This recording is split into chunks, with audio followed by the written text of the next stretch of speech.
And welcome to the episode 15 of the Dr. Tech Show with myself, Pauline Roach, and Swain Hunter. And that was just our intro music fading out. Unfortunately, our regular host, John Popham, is unable to join us for the whole show, but Swain and I will do our best to guide you through the world of online communications. And if John pops in, that will be a bonus. So, Swain, how's the weather where you are? It's a bit overcast, a wee bit breezy, but nothing unusual for this time of year. It's nearly September. Mm-hmm. Well, I'm normally in Birmingham, but this Yes. week I'm presenting from Lahinch in the west of Ireland, in County Clare. I've come to Ireland for a few weeks to see my mum, who's not been very well, and just have a bit of a break as well. But I'm very glad to be able to still present the show through the wonders of Zoom and technology generally, which is a great boost, I think, for our show. It's great that you've can present it from anywhere. made the time to do this again, even on your holidays. That's great. Thank you. Well, I'm really pleased to be able to do it. I'm really enjoying it, and it's also enabled me to learn more about, some of the tools that we've been recommending. Now, I've learned since I've been here. I only arrived yesterday, but since I've been here, I've learned that I get about 1 hour of Zoom for 1 gig of mobile data. Oh, so you're So using mobile hotspot on your phone I am, to join us. yeah. Wow. Yes. So that sounds about right. A gigabyte per hour sounds like just about how much it takes. So it's an option to use that kind of bandwidth, that kind of connection, but you need to have plenty in your data account.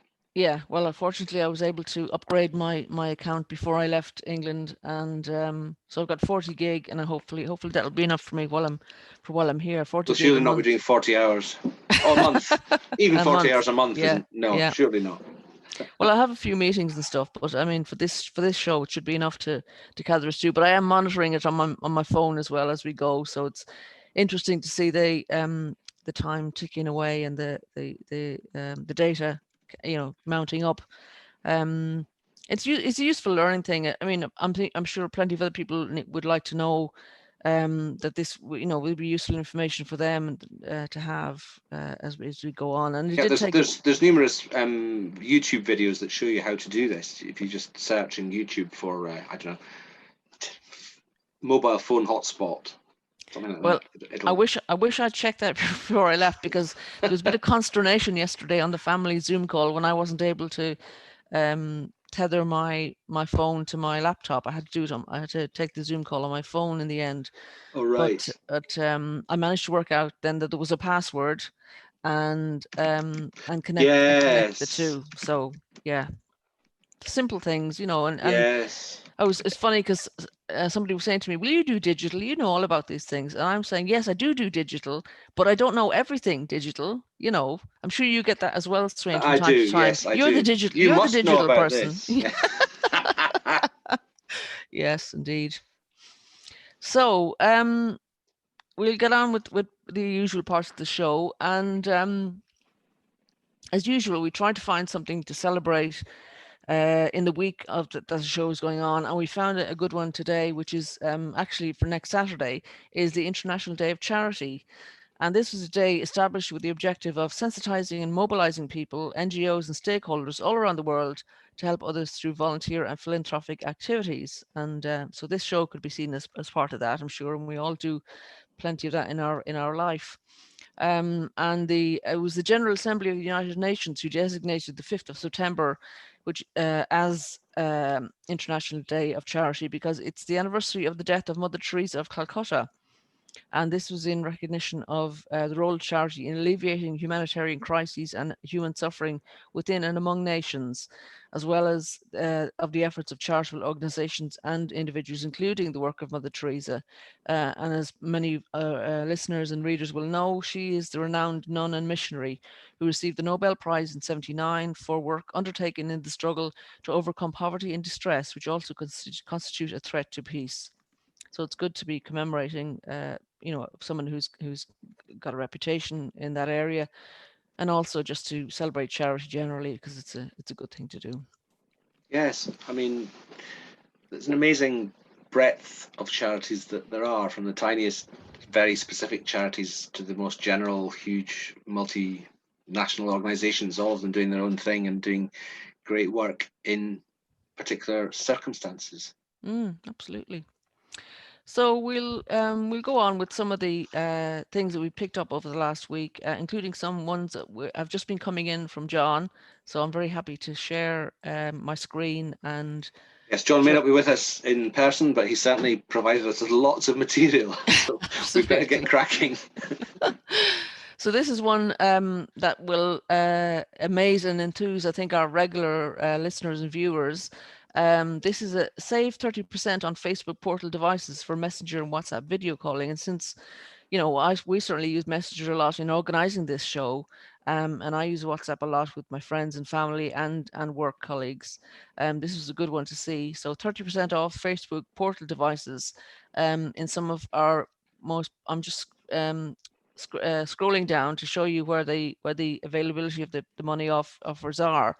And this is a story from Pocketlint, and they're saying that Amazon and others are offering Facebook portal at the 8-inch screen at the moment for only £79, which seems like a really good price.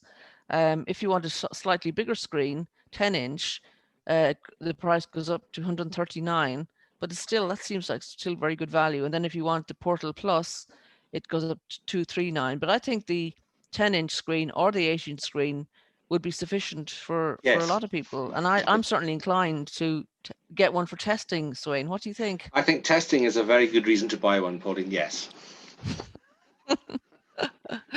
Right. Um, so yeah, I mean, we have talked about it a lot. In fact, it was one of the subjects I think we had in the very first shows here, Portal. So it's good to see it getting more traction. That's the one that follows you around the room. So it feels like it would offer a lot, possibly, to some of the people we're talking about on the show. Price has come down there compared to what they've been charging recently, but it's still quite a lot more than the device was to start off with, unfortunately. I think the laws of supply and demand are kicking in with lockdown and more people wanting this kind of thing. I would imagine so. Yeah. I had a feeling that the original price was £40, Right. but I may be Okay. wrong there. I may have Yeah, got that wrong. maybe they were doing that as a kind of a Yeah, possibly. Possibly they lost always learner. intended to. Yeah, Yeah. lost leader. Sorry. Okay, so our next story is about people purchasing digital devices. Hey, leading seamlessly on. Why would you do that? For This is testing, of from course. Cambridge Network, who report that UK adults have purchased up to 21 million new digital devices during lockdown in a desire to stay connected. How many digital devices have you purchased during lockdown, Swain? What are we calling a digital device? Well, I've bought a microphone and I've bought a fancy video gizmo thing that does that routes HDMI as an input from somewhere else. mm, So I have bought those kind of peripheral devices, but I've got so many digital devices of various vintages already that it would be wrong of me to buy in yet more unless there was a good reason, like testing, for example. yes, I think we're gonna use that as a catchphrase now. Yes, I'm taking it for testing. Yes. So yeah, I mean, I traveled over to Ireland with my laptop, a tablet, and my mobile phone, and then peripherals, like you say. I took the headset and two, plug in what you calls just earbuds, because one might not work for some reason. I also brought my trusty microphone, because you never know when you might need to do an interview on the hop, and No, you never know. I always have a microphone. I'll try and always have a microphone ready I for better sound. when I was going to various events flying from Orkney, I was in the habit of being prepared to do live streams at the drop of a hat. So I was taking a couple of laptops and 2 or possibly 3 phones, and honestly, checking into a plane, going through security with all that electrical equipment is just a complete nightmare. But they don't even bat an eyelid usually. Yeah, they seem to have got used to that now. The only thing is, when you're at security, to make sure that you kind of keep a good eye on the bag that's got a lot of devices in. I'm always worried about that, but I've never had a problem. So Yeah, sure thing. Things going missing at security is a yeah, thing. yeah. So anyway, this article says that so it's 1 in 5 UK adults, 21%, have bought devices, and that's the equivalent of 10.3 million consumers purchasing at least one new digital device as a result of spending more time at home because of the COVID-19 pandemic. And this is according to Deloitte's Digital Consumer Trends 2020 report. And in total, up to 20, yeah, as they say, up to 21 million devices were purchased So during that's the two first 2 each. months. That's two each of the people buying one. Yeah, Wow. including 2 million printers and monitors. Now that's interesting because I saw a bit of a conversation on Twitter during the week about, sort of how can they expect us to have printers at home? And of course, I take it for granted because we always had a printer at home for whatever reason, since we started for digital. Um, but not everybody has. Absolutely, it's been one of the questions that's come up in my day job as well. And the line that some organisations, including ours, are taking is that we're discouraging printing at home of particularly of sensitive material on the grounds of data confidentiality and that sort of thing. So we're encouraging using things like PDF documents and emails wherever possible. But obviously there is a minimum amount of printing that you just can't get around. And there's a certain amount of printing which you need to get you through certain stressful events like a broadcast. You need to have a piece of paper occasionally. Yeah. So yeah, it is a problem trying to work out how. I suppose people who always work at home or who have always worked at home or who are based at home anyway will tend to have printing facilities. But then there's a wide range of people in various different situations. Yeah. It's interesting that they're counting printers in their list, though, because that makes more sense of the 21 million It devices. does, yeah. Yeah, they do say that the most commonly bought devices were televisions, smartphones, laptops, and games consoles. Now, games consoles, I've got an old PS something or other that I've had for years. Hardly ever used it, but they can be repurposed, can't they, for Yes, you can do all sorts of things things? on them. I never have had one. It's one of the many areas of technology I've completely avoided and have no particular interest in. But yes, you can use them as browsers and as video or audio call devices, all sorts of things. And they also talk about then the highest growth in daily usage was games players and consoles, as we've mentioned, but followed by smart speakers, laptops, and e-readers. So smart speakers, they're those Alexas and Google Minis and things that we've talked about on previous Echoes and stuff on the show. Yeah, I can imagine people, especially if you're, I suppose, on your own, it might be handy to have just another voice in the house, something to ask about what's happening, as long as you're connected to everything you need to. Interestingly, daily usage of fitness bands and smartwatches have Just declined. noticed that I paragraph. wonder why that is. Yeah. Yes. I never used a fitness band myself. My sister has one. I don't have one. And smartwatches, my brother-in-law has one of them. Not that bothered really as yet. I can't see. But then I never thought I'd get a mobile phone either, Swain. I have to admit, Well, there we are. Yes. those were the It's not a large days. decline. It's down to 60% from 64 or something like that. Okay. So Yeah. it's not a large, but it's interesting there was such a large increase in everything else that Yeah. hasn't been part of that tally. Mm. Yeah, I mean it's obviously they're doing do they do an annual report on digital? I suppose they must. There's been more and more reports. The annual Ofcom report came out not so long ago. Oh, okay. Yeah.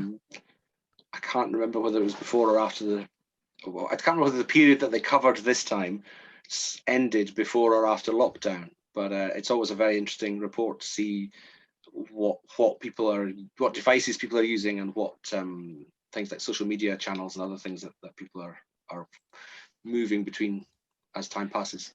It'll be very interesting to see, this time next year what the reports are. And obviously because I'm a digital advocate, I'd like to see more people still using as much digital Mm. now, then as they are now. But as I always say as well, I know that people have kind of adopted digital in these times on top of fear and kind of not out of a desire always to be using digital. So I'd like to see some of it persisting, but for positive reasons and for hopeful reasons. Sure. So our next story is about Yeah, sorry, go on. the Ofcom report is called Online Nation. Mm, I'll just share and it's very detailed. There's the cover of it there. okay. It's the annual report. Let's see. So that was published in June, so it probably doesn't cover very much of the lockdown period actually. But it's all, if you're interested in who's using what, it really is the best source of all. If you just go down, John, Sure. sorry, Swain, to the there was a line there, what we found in brief, and we can just maybe look at the Oh yes. highlights there. If you just keep scrolling down, and keep going. What Yeah, we found in what we brief. found in brief, yeah. I wonder if we didn't cover this in an earlier show. Actually, I think John, we had this page up. But anyway, it bears repeating. Yeah. The average time spent online each day by adults 18 plus was 3 hours 29 minutes, up from 3 hours 11 minutes. It doesn't seem like an awful lot. I imagine that's increased now. Yes, as you say, it'll be really interesting to see what the figures are next week compared to next year compared to this edition. 71% of all measured time spent online was on smartphones. I always if say you look down though, COVID-19 impact, they have tried to measure that. Okay, yes. They're covering April. They are, as yes. recently as April, so there'll be a little Yeah. bit of, and So there you see that the average has gone up to 4 hours 2 minutes. Yes, and I imagine it's gone up again since then. And that'll include the average internet user in the UK.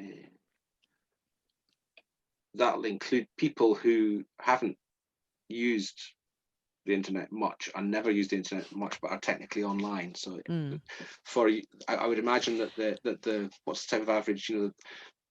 The middle range of that average will be a bit higher than 4 hours 2 minutes. I would think, if you exclude the people who hardly ever use the internet anyway. Is there more on the next page of this, Swain? Is there? There is. Yeah. Oh, TikTok gets a mention. Increased its reach among adults in the UK from 5.4 million to 12.9 million between January and April. Woo! Wow. Zoom reached 13 million adult internet users in April, up from 659,000 in January. Wow. I hope people who needed it bought shares in Zoom before it became so popular. BBC, the most popular source of news. Yeah. At the height of the crisis, around half people said they'd seen fake news. Yeah. There's a lot of good information there. I don't think we've got time to cover it all as now. I say, it's really comprehensive, and it's good that there's that brief summary at the beginning, because the full report gets quite technical and quite statistical. So that's a really useful 3 or 4 pages there. And one person who always gives a review of that report when it arrives is Dan Slee of danslee.co.uk. He waits for this to come out and is really keen on analysing the trends between one year and the next. So it's worth looking out for that on his Twitter feed or wherever. Great. Okay. Stop sharing. Yeah. Sorry, it's a terrible habit to read out what you're doing on Zoom. But well, it's one we've come used to. And this one is about gigabit broadband voucher scheme, which is still available, but it's coming to an end. So I wanted to flag it up to people who might be able to still take advantage of it. So they're offering rural premises with broadband speeds of less than 1,000 Mbps vouchers worth £1,500 per home and up to £3,500 for each small to medium-sized business to support the cost of installing new, fast and reliable connections.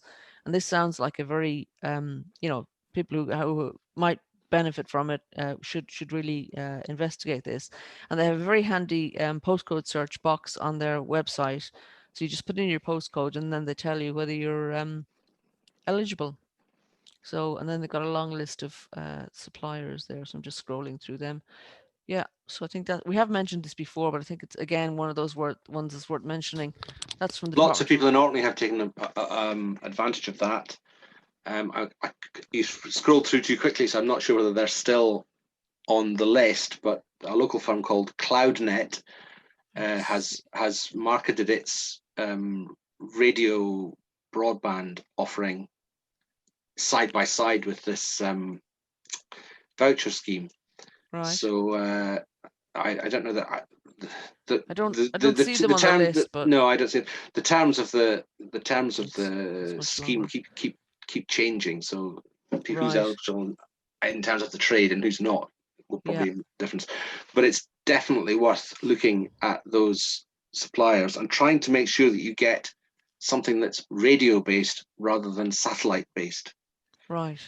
Satellite is fine where there's absolutely no other alternative whatsoever, but it's got lots of physical constraints like the speed of light. Mm. So the time it takes your data to get from you to the other person in a call is much longer if it has to go all the way up to a satellite and all the way back down again. Right. Right. So the delays in things like online calls are greater. There tends to be a huge disparity between the download speed and the upload speed in satellite links. So as I say, if you're in a place where the geography and the availability of fiber conspire to make it the only possible option, then go for it because it's better than not having it. But if you have any other option at all, check that list of suppliers, even if you're not eligible for the voucher, because you'll probably find something that's maybe not as good as fast BT broadband and its equivalents, but you'll surely find something that's better than satellite. Mm. Sounds good. I say surely, meaning probably. Yeah. Well, we're just trying to give people options here, and let them know that what we've found The out there voucher scheme that might itself be of is interest. fantastic. Voucher Yeah. scheme itself really is good. Okay. And our next story comes from Latin America. So we know, those of us who are kind of involved in the digital world, that the kind of boundaries of countries aren't don't digitally they're different. You don't have to observe the same country boundaries. So we learn a lot from other countries, and we've got a couple of stories today that includes that. So this is one from Latin America, where a new report by a UN body says the pandemic highlighted the importance of connecting people, and providing a gadget and a web connection plan for households that are not connected would cost less than 1% of GDP, which sounds like a very good return on the investment. Um, Social distancing measures, obviously, we're stopping people from getting together, like in the UK as well. So the Economic Commission for Latin America and the Caribbean, which is the United Nations body, proposed a digital staples basket, including a laptop, a smartphone, a tablet, and a web connection plan for households that are not connected, with an annual cost of less than 1% of GDP. So it's urged Latin America's governments to ensure an universalized connectivity and the affordability of digital technologies to address the many impacts of the pandemic. And again, it's coming back to this story where technology is could be an answer to addressing some of the issues around the pandemic. So they've got 5 lines of action proposed, including building an inclusive digital society, driving a productive transformation, fostering digital trust and security, strengthening regional digital cooperation, and moving towards a new governance model to ensure a digital welfare state.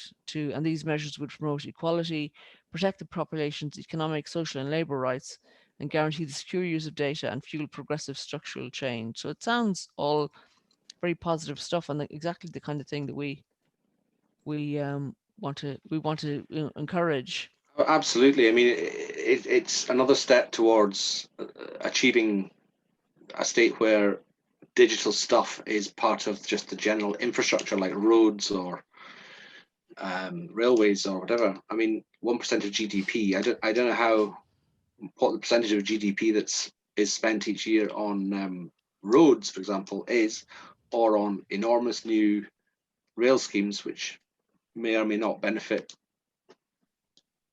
the route that it's serving. Mm, That might not be anywhere else. But if even a fraction of that money, I think, could be redirected towards providing really usable baseline connectivity for literally everyone who needs or wants it, then I think we'd be in a lot better place. So that's great to absolutely. see. It's great Yeah. to see somebody actually coming out with a concrete plan to do that, because Mm. I'm sure we could learn a lot from that, just even for our own regions and country. Absolutely. So the next story is one of those great ones about organization helping seniors with online financial literacy. If I could just get that one up now. And this again is from elsewhere in the world. It's from San Antonio in Texas, where there's been increased interest, possibly due to the USPS funding controversy, which is about the post office situation. But it's good to see that recognition that seniors are doing more than just checking on their grandchildren and playing games, I suppose, online. This is now a scheme to increase people's ability to do financial transactions online, and it's organized by a group in San Antonio called the Older Adults Technology Services. So it's great to see services that are just for older adults as well.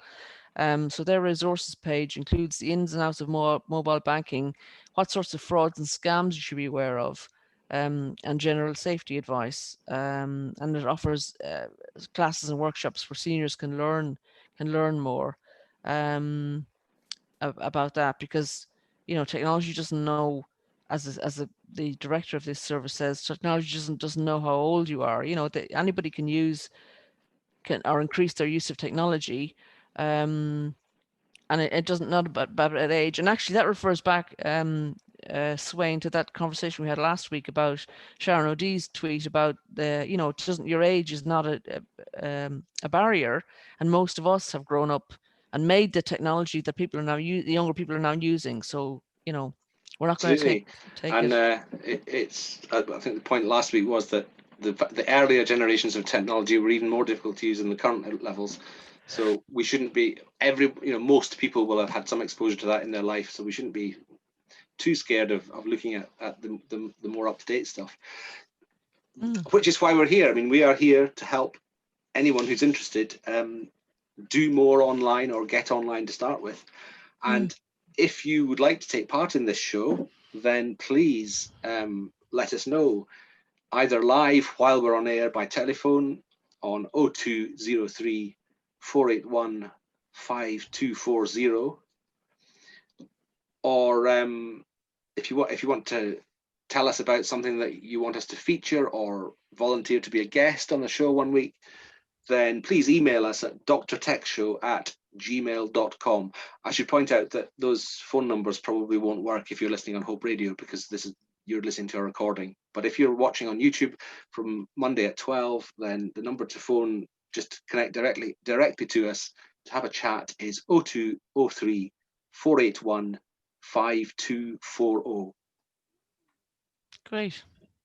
Yeah, we hope we do hear from readers and listeners and stuff, because it's good to have the conversation. And we do find that when we have a guest on the show, that we can explore things in more detail. And we've been very pleased to have previous guests. Simon Finch, I think, was our first guest, and then later guests, including the most recent one, Paul Clayton, and then guests from various products, the Comp, the Cradle, and so on. So it's good to get a variety of people talking about digital inclusion. Oh, I've just noticed a Scottish phone number as well. So if you're in Edinburgh and you want to phone for a local call rate, if such things still exist, the number is 0131 460 1196. Great. And so to another part of the world where we're hearing about digital inclusion, and this is from a global partnership called Equals. And they're talking about practical lessons and solutions to close the digital gender gap, recognizing that girls and women are one of those groups that experience more of a gap in digital than others, and they're offering some practical sessions to drive increased internet access and use among girls and women. And they're offering a series of seminars, 30-minute seminars only, delivered via Zoom, including time for Q&A. So if I just scroll down, the next sessions coming up are, there's one on the 3rd of September, which is the gender divide and internet access findings from nationally representative household surveys in Colombia, Ghana, Indonesia, and Uganda. And then on the 10th of September, ensuring young women feel safe and included in online platforms. On the 17th of September, advancing women's digital financial inclusion, best practices and challenges of 5 leading microfinance institutes in Latin America. And the final one on 24th September, digital livelihoods, support and remote coaching with extremely poor and indigenous women. So they all sound like ones that people we hear from and about would really benefit from, and also people who provide those kind of programs, because we can all learn from each other. And if we can encourage even a few people to explore more, um, bridging the divide, then I think we'd be very happy with that. They look really good examples of work that's being done with specific sections of society that, for whatever reason, are finding more barriers than others to getting online. And it's great to see that it's not just older people or younger people, but women or various other categories of society. It's great to see work being done in all of those, Yeah. because they So all have this, their own challenges. yeah. So the partners for this are I'm just showing the logos on the screen now. They include UN Women, International Trade Center, United Nations University.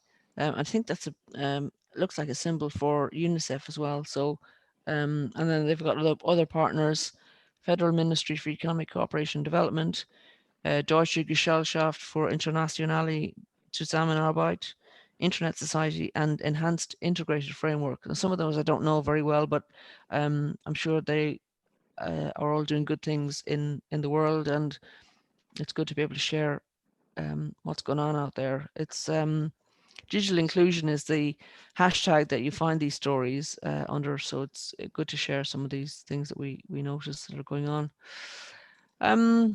So we've got another story that we talked about last week a bit, was about COVID-19 and how it's changed the landscape of digital inclusion, and how we firmly believe that has had an effect. So it's interesting to see a report from the Centre for Aging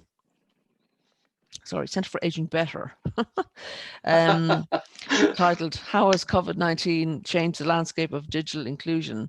And this is a briefing to look at how COVID-19 has impacted older people's internet use, and sets out recommendations to help ensure fewer people are digitally excluded.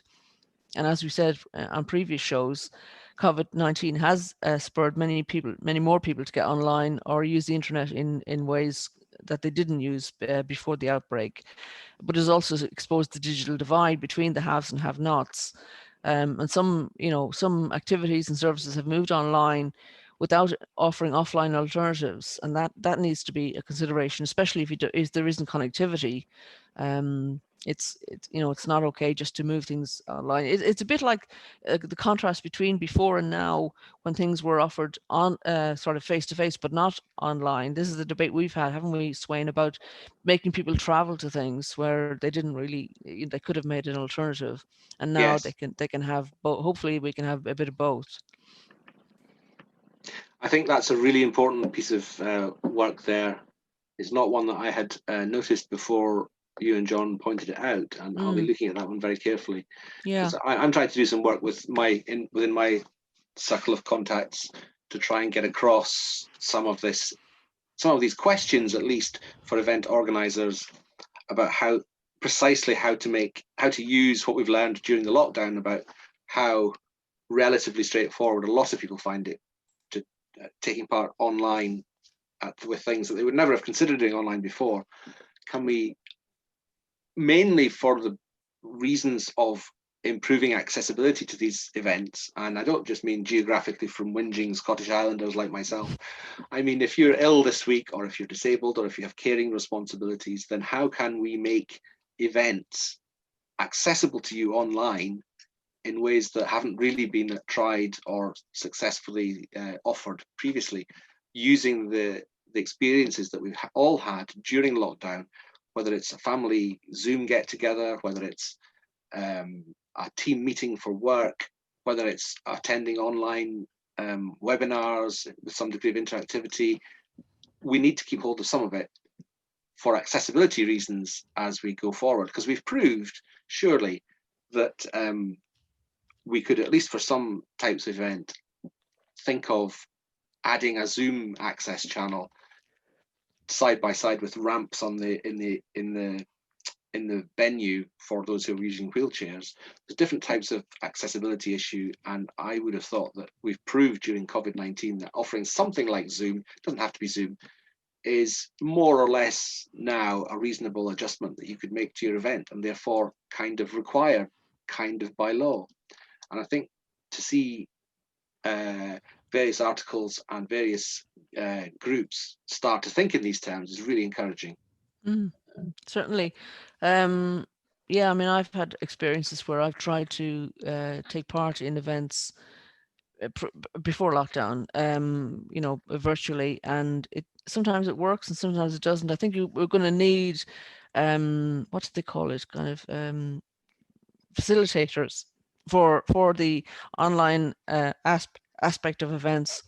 Absolutely, Yeah, absolutely. because A bit like you need, well, it's pushing it a bit, but it's not the only thing you need extra resources for. If you are catering to members of the audience who are hard of hearing or deaf, then you need someone to do the interpretation. You need an extra body to do it. And it's that kind of resource that events will have to work out how to make their events accessible online in the same way as they've worked out all these other problems in all these other categories of accessibility. I love ramps everywhere, by the way. I tend to travel around with a huge suitcase, largely full of electronic gadgets, which I'm trundling along. And I love dropped pavements and ramps at venues because it means I don't have to lug my suitcase up the steps. But that's just a stupid example of how taking accessibility seriously actually can benefit the whole of society, not just those at whom the adjustments are primarily aimed at. Absolutely, absolutely. I couldn't agree with you more. I've kind of said this constantly, and the disability community itself does recognise that improvements for them, improvements for us, I should say, because I'm a disabled person myself, does benefit everybody else, but also other things can benefit them, like the space program, for example. We would never have had lightweight wheelchairs if it wasn't for the aluminium that was developed for use in space. So there's been some mutual benefits. Sure. But yeah, I think we can all see But the I think online benefits for one. and digital becoming a reasonable adjustment in terms of disability is a strand of work that we all need to give some serious thought to over the next few months. Absolutely. Speaking of work and kind of sharing facilitation stuff, you were telling me earlier about the Orkney Science Festival and the amount of people that are involved in putting that together. Do you want to tell us a bit more about that? Sure. The Orkney International Science Festival is online this year, and all the things I was just saying about accessibility are already making themselves felt.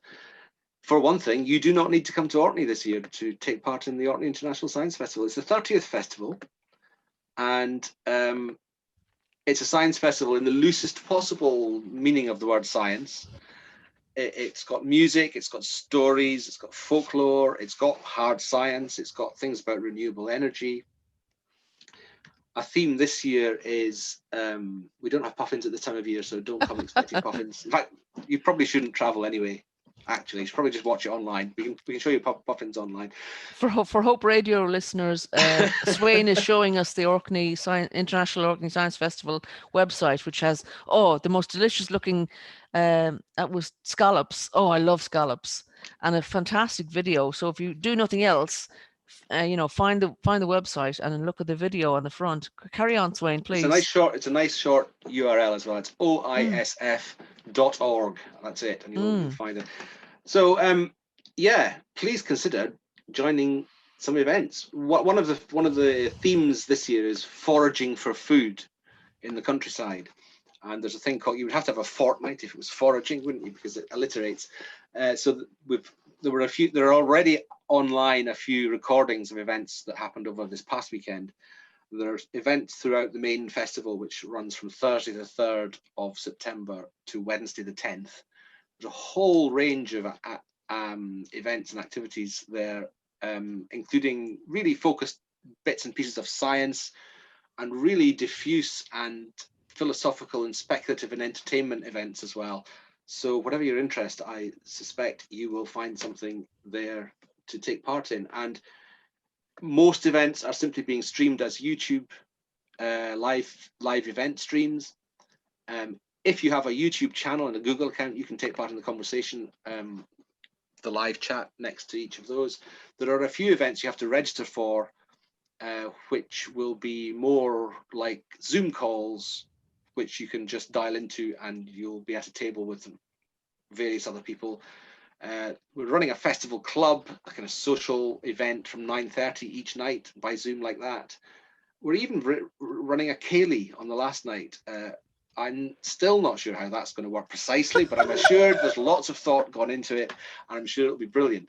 Normally there's a limited amount of beer provided as part of the ticket price. We can't really do that this year, but everything else hopefully we'll be able to do, including demonstrations of dancing and goodness knows what all. So 3rd to 9th of September, and also the following weekend for the Orkney Science Festival. If you're interested in more or less anything, it's, you know, science is everything. It's music and everything. End of commercial. Thank you, Pauline. No, I think it's one of those things where we're sharing something with our listeners who you know, can tune into that. It's certainly Do you want? it's completely free, Yeah. and it runs from, I think, roughly 11 o'clock in the morning till 10 at night each day it's on. There's not something on every single moment, but there tends to be an event, then a half an hour break, then an event, then a half an hour break. But we've got a technical team of about 10 or a dozen who are doing the various bits and pieces to stream all this. Most of it live. Sometimes we're streaming films and then having questions and answers at the end. It's just a variety, and we're not trying to be the BBC. A bit like this show, we do our best. We try not to make it distractingly awful technically, but it's in many ways, in some ways, it's not quite the 30th Science Festival we might have hoped to hold, but we're determined to do our absolute best to do as much of what normally happens online as we possibly can. And what's we're the website? always keen to have new people take part in our events. What's the website address again, Swain? It's OISF, Orkney International Science Festival.org. Excellent. Well, I'll certainly be looking at that again, and you know, could encourage other people. And I think it's great to have those breaks actually between sessions, because to encourage us not to be always on our screen. And I have found in other online events like this, I mean, it doesn't sound like it is like anything else, but I mean, online events where there's an element of festival, and whether you're kind of on screen all day or a lot of the day, having it on like a radio station in the background works really well, because you don't have to engage, but you can have it to engage with when you like. Have you been involved with this for some time, Swain? Science Festival on and off. I've been involved with it for about 15, 20 years. It's an organisation that's organised in a fairly unique way, and it's relatively straightforward to step in and out for specific years. This year's there's probably been more forward planning and experimentation and rehearsal, you might say, than in previous years, because we've had to try and work out how to make it work properly online. But generally speaking, it's very free and easy and kind of fluid even during the week. The events in the program always happen, but it's a very informal, positive organisation to be involved in if you have some time to give to it in the relevant week. Well, it sounds like a brilliant introduction to science and to Orkney, and I mean, I'm sure lots of people, including myself, will be very happy to take part in Just that. remembered, somebody asked me if there's any geology events, and I still haven't checked, so I'll check that. Okay. Well, while you're checking that, I'm going to talk about another story that we've come across in our looking for stories for this week, and that was there's a thing called the Medici Project, which is a European Union project, and they have launched something called Digital Inclusion EU, which is an online platform that gathers good practices on digital inclusion. As we said before earlier in the show, including other times, we know we can learn from good practices elsewhere, and Medici's primary task is to encourage the digital inclusion community to improve and spread these practices across Europe. So they're talking about evidence, gathering evidence, and And the Medici Project sees evidence in two ways. They promote evidence which distinguishes between projects which are innovative but not evidenced, so effective in that there is evidence that the project makes a difference, and replicable, where projects can say with confidence that they worked in context and more than once. And we need evidence to help make decisions about how best to improve digital inclusion. And then Medici also wants to share the lived experience of people who set up and deliver projects, as well as those who take part in them. So I think it's they're starting with they've created, a digital inclusion story space, which is a place for informal knowledge for projects who do not yet have an evaluation but are worth sharing in discussion. So they're encouraging people to upload their own projects and read other people's accounts, engage in community ratings, and have discussions about digital inclusion practices, which sounds like a really good way of learning, what works, and maybe critiquing as well. And they've got a video. They've also produced our team. It says our team have produced a video. Now I don't know whether that's Medici or Tavistock Institute where I found this article, but anyway, there's an article there about evaluation. It's Medici. What went well and what you could do better, etc. So that sounds like a really useful thing to do. I'm just going to flick to the website Digital Inclusion EU. Yeah, so it shows, all the various different countries that this is happening in, and then it goes to the knowledge community. So it sounds like I think I'll be investigating this a bit more, and it talks about other things that might be useful for people in this space. I think I think we've said before how we would encourage communities to practice around this work, because we can always learn from each other. And Swain, you and I have kind of learned more from each other, I think, over the past number of weeks and months than I would have hoped elsewhere. And John, of course, as well, who's been doing digital inclusion for many years. So it's good to see it being That looks like a read and fantastic shared. project. Mm, You can tell that you've reached the end of those things for the program that I had actually looked at in advance. So this is all new to me as well as it comes up. yeah, cool. Uh, Um, yeah, so while I was on the Tavistock Institute website, I also found a project which is about, just sorry, clicking various things here, about the county which is next to the one I'm in at the moment. I'm in County Clare, but this is a story about Limerick, which is the next county down from me. And apparently Limerick is the first smart city in Ireland, which I didn't know. So it's good to discover that. But partners are committed to reducing digital exclusion in the city and county, because Limerick is the county and the city as well. And this project helps address knowledge gaps in defining what digital exclusion is, the impact of it on communities in Limerick and beyond, and how digital inclusion affects different groups and services gaps due to digital exclusion. So it's good, as in other parts of the UK I'm aware of, that councils like to learn from each other's learning.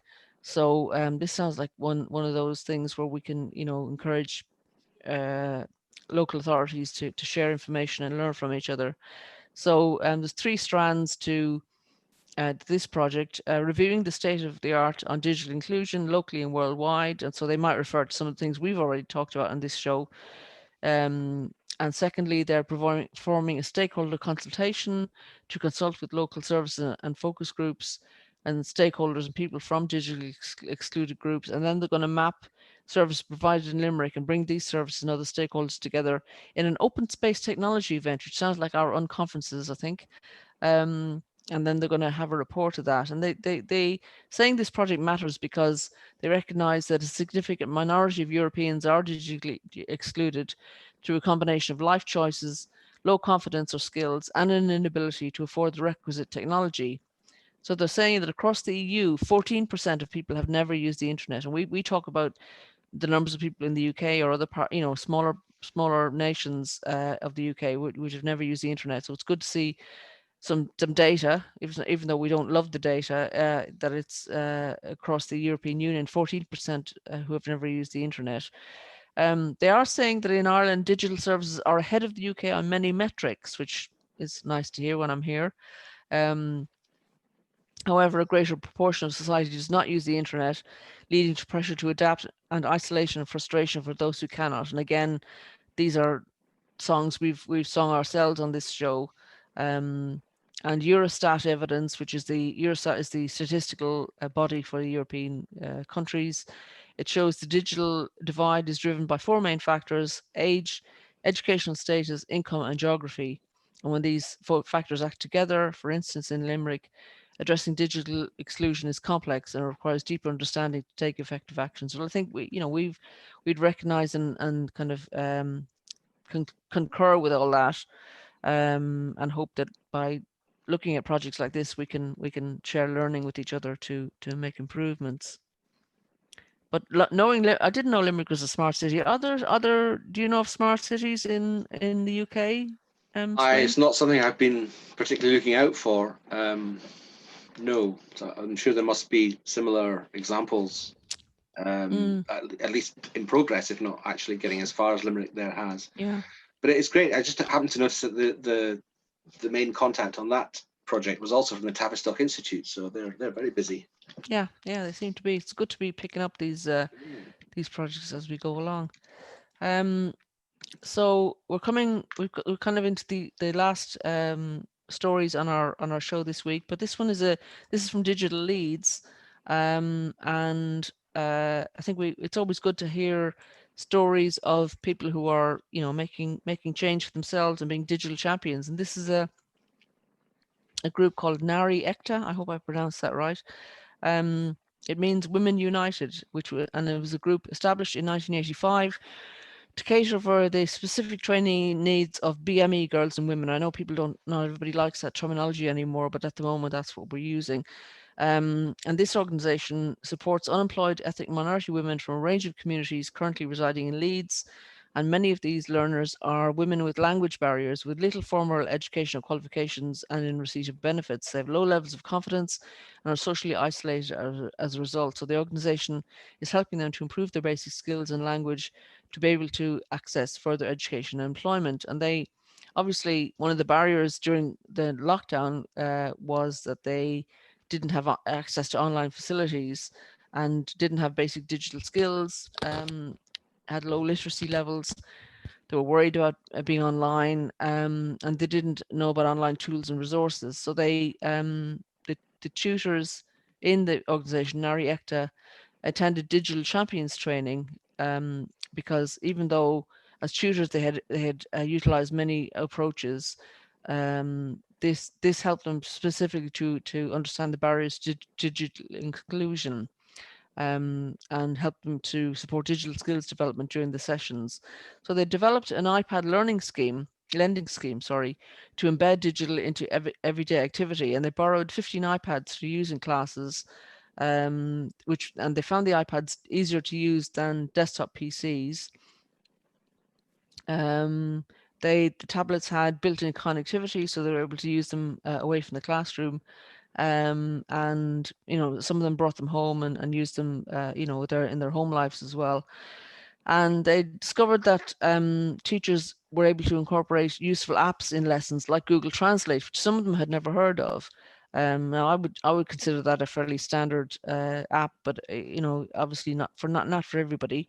And out of 2 ESOL classes, English for speakers of other languages, only one person had used it before, which seems like a interesting fact to know. I have had friends who are linguists who haven't got a very high opinion, shall we say, of Google Translate, but I'm sure it's improving all the time, and it's good to see that more people are learning about it. So I think again, Google Translate is one of these digital things that isn't as good as proper translation, but in the absence of anything else, it's very often a bit better than nothing. Yeah. So apparently having the tablets as well, encouraged learners to use their own smartphones in lessons and install apps that they would later use. And again, this is the benefit of a little bit of knowledge sharing. People find other things that are useful, and it's great to see that kind of learning going on. So as I say, some of them took their tablets home and learned more in their free time, and they just give some examples of other things, benefits they found of lending the tablets to people.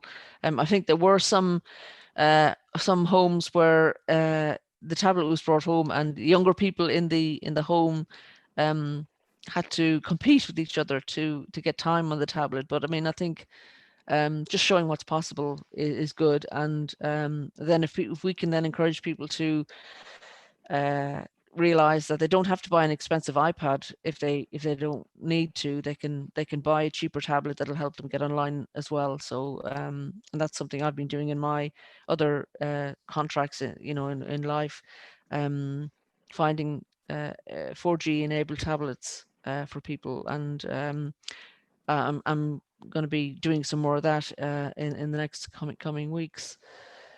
I think John So Popham has also done a lot of work on that, and in fact, we have on our list for next week a device which John has found this week, which we hope to talk about a bit more. But unfortunately, time is beating us this week. have we got time to refer to this Scottish story, Swain, Oh, that go on then. we were Yes, going to finish with? This go is on. sorry, it's the 250k CLD program to tackle the digital divide, which is on YouthLink, the YouthLink Scotland website. I don't know if it's one you've heard about, Swain. I think I've heard of this. I think I've heard of a different stream of this same funding thing. Okay, I think this is so the specifically young person's strand of a wider program, but it looks great. yeah, so they're going to use the fund to facilitate purchase of laptops, tablets, and other devices to promote digital inclusion and connectivity, and it's open to organisations working with young adult learners who are supported by community learning and development. So this is part of a wider digital inclusion effort for the Scottish Government and the CLD sector, and it's the groups working together are YouthLink Scotland, the WEA, and Lead Scotland to reach those who could benefit most from this. So the closing date for the applications for this fund is the 25th September. So hopefully people will get their applications in time for that. And that's the end of our stories for today. So I think we can. Are we? I can't think of anything else we need to remind No, people about. just to say, if you'd like to take part in a future program, please email us on Dr. Tech. That's all spelled out, DOCTOR, Dr. Tech show at gmail.com. And if you want to phone in when we're live, then the numbers will be on the screen next week. There's no point giving you them now. Okay. So, and with that, I think we'll possibly just say goodbye and thank you. Bye.